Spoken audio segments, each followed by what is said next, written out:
বাংলাদেশে বর্তমানে কুমিল্লা, ফেনী, নোয়াখালীতে বন্যার অবস্থা খুবই খারাপ, খুবই খারাপ, খুবই খারাপ। অনেকেই বলছেন যে ১৯৮৮ সালের পরে এত ভয়াবহ বন্যা আর দেখা যায়নি। সেনাবাহিনী কাজ করছে, বিভিন্ন যারা গুড ইনফ্লুয়েন্সার্স তারা বিভিন্নভাবে সাহায্য করার চেষ্টা করছে, যেমন তাশরিফ খানকে দেখলাম, আরও অনেককেই দেখলাম চেষ্টা করছে, কিটো ভাইকে দেখলাম। তারপরে সাধারণ জনগণ যে যেখানে পারছে দেখছে যে বন্যাদের সহায়তার জন্য টাকা তোলা হচ্ছে, সেখানে তারা তাদের সাধ্য মতন অর্থ দিয়ে চেষ্টা করছে। হেলিকপ্টার দিয়ে চেষ্টা করা হচ্ছে। তো বিভিন্নভাবেই চেষ্টা করা হচ্ছে সবাই একত্রিতভাবে।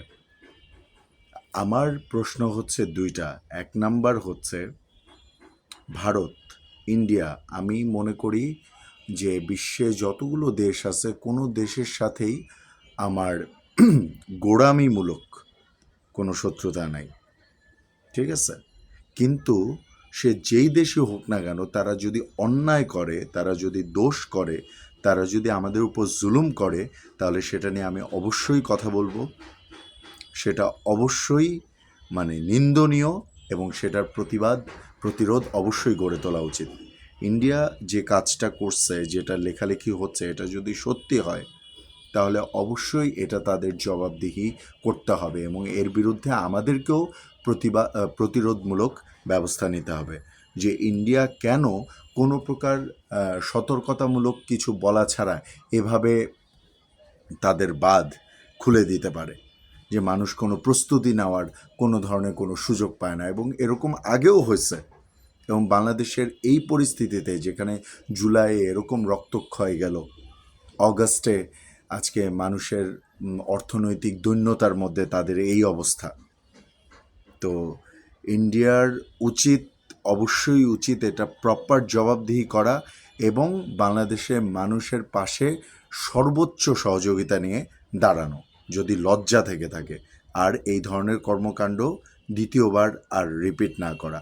এবং বাংলাদেশেও এখন যারা অন্তর্বর্তীকালীন সরকার আছে, যারা আছে, তাদের উচিত এর বিরুদ্ধে, যাতে ইন্ডিয়া কখনো এরকম বাঁধ খুলে এরকম পানি স্রোতে যাতে এরকম বন্যার তৈরি না হয়, এরকম অসহনীয় পরিস্থিতিতে মানুষকে যাতে আর পড়তে না হয়, সেই জন্য বাঁধ নির্মাণ করা এবং যেই নেসেসারি স্টেপস গ্রহণ করা উচিত সেটা গ্রহণ করা।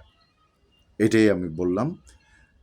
আর দ্বিতীয় কথা যেটা, সেটা হচ্ছে আমার থাম্বনেইলে যে শিশুর ছবিটা দেখতে পাচ্ছেন, এই ছবিটা আমি প্রথমে মনে করেছিলাম রিয়েল, সবাই মনে করেছে রিয়েল, সবাই most of the people share দিচ্ছে।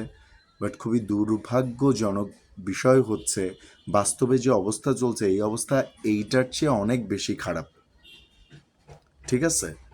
কিন্তু এই যে ছবিটা, যেই ছবিটা আমার থাম্বনেইলে দেওয়া, এই ছবিটা এআই দিয়ে তৈরি।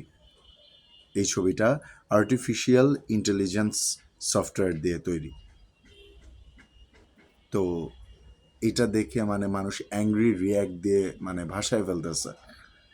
স্বাভাবিক, কারণ এইরকম পরিস্থিতিতে, এরকম ইয়াতেও যারা কোনো একটা ফেক ছবি তৈরি করে বা অনেক আগের কোনো একটা ছবি দিয়ে এই ধরনের মানুষের ইমোশনের সাথে খেলে, তাইলে মানুষ বিশ্বাস করবে এটা কি, তাই না?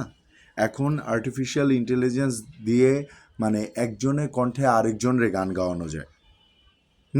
যেই মেয়ের ছবির কোনো অস্তিত্বই নাই, সেরকম মেয়ের ছবি ক্রিয়েট করে ফেলানো যায়। যে কোনো মানুষকে নগ্ন করে তার ছবি ছেড়ে দেওয়া যায়, যা ইচ্ছা তাই করা যায়। এত ভয়াবহ জিনিস এই এআই, আর্টিফিশিয়াল ইন্টেলিজেন্স। তো এইটা দিয়ে এই ছবিটা তৈরি করা, যেটা মানুষ শেয়ার দিয়ে দিয়ে একদম এই বাচ্চাটা কে, এই বাচ্চাটার কি হলো, এসব বলে বলে শেষ। ওইদিকে কিন্তু আসল ভয়াবহ বন্যা পরিস্থিতি কিন্তু আরও ভয়াবহতার দিকে যাচ্ছে। কিন্তু এই যে সোশ্যাল মিডিয়া নিয়ে অতিরিক্ত বাড়াবাড়ি, অতিরিক্ত লাইক কমেন্ট ফলোয়ার্সের যে সমস্ত কি বলবো আজাউরাগুলো আছে, আজাউরা, তো এগুলা এরকম ইমোশনের বানের জলে ভাসতেছে সোশ্যাল মিডিয়াতে। আরে পারলে এমনিতে কিছু ডোনেট কর, পারলে বাস্তবে কিছু করার চেষ্টা কর, নাইলে আল্লাহ পাকের কাছে দোয়া কর। কিন্তু এই যে আমি এই ছবিটার কাহিনিটা বললাম যে এই যে ছবিটা, এটা এআই দিয়ে তৈরি, এবং এটা নিয়ে এই ভয়াবহ বন্যা পরিস্থিতিতে মানুষ ইমোশনের সাথে এভাবে খেলা হইতেছে। সো আল্লাহর ওয়াস্তে সবার কাছে আমার অনুরোধ যে একটা ছবি যখন দেখবেন বা একটা কোনো কিছু যখন দেখবেন, সেটা প্রপার সোর্স জেনে যাচাই বাছাই করে তারপরে বিশ্বাস করবেন, তারপরে সেটা মানে আমলে নেবেন। বিকজ এই ধরনের মানে এটা গুজবের বাংলাদেশ হয়ে গেছে রীতিমতো। শুধু এই সময় না, আরও 5-10 বছর আগের থেকেই এই অবস্থা। সো এইটা আমাদেরকে আর কি সতর্ক থাকতে হবে যে আমরা সোশ্যাল মিডিয়াতে হোক বা যে কোনো জায়গায় হোক, যা দেখছি যা শুনছি সেটা 100% অথেন্টিক কিনা, হ্যাঁ, শতভাগ সঠিক কিনা, সেটা তথ্য উপাত্ত প্রমাণ নিয়ে তারপরে সেটা মানে বিশ্বাস করা, তারপরে সেটা আমলে নেওয়া।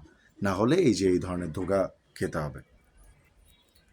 সো সবাইকে সতর্ক থাকা উচিত। আর বাংলাদেশে যে অবস্থা চলছে তার জন্য মহান আল্লাহর দরবারে দোয়া করছি, আল্লাহ পাক যেন দ্রুত আমাদেরকে এই ভয়াবহ পরিস্থিতি থেকে পরিত্রাণ দান করেন এবং এই অসহায় মানুষগুলোকে যেন আল্লাহ পাক হেফাজত করেন। যদি পারেন আমার চ্যানেলটা সাবস্ক্রাইব করে দিবেন। আবার কথা হবে ইনশাআল্লাহ। আল্লাহ হাফিজ।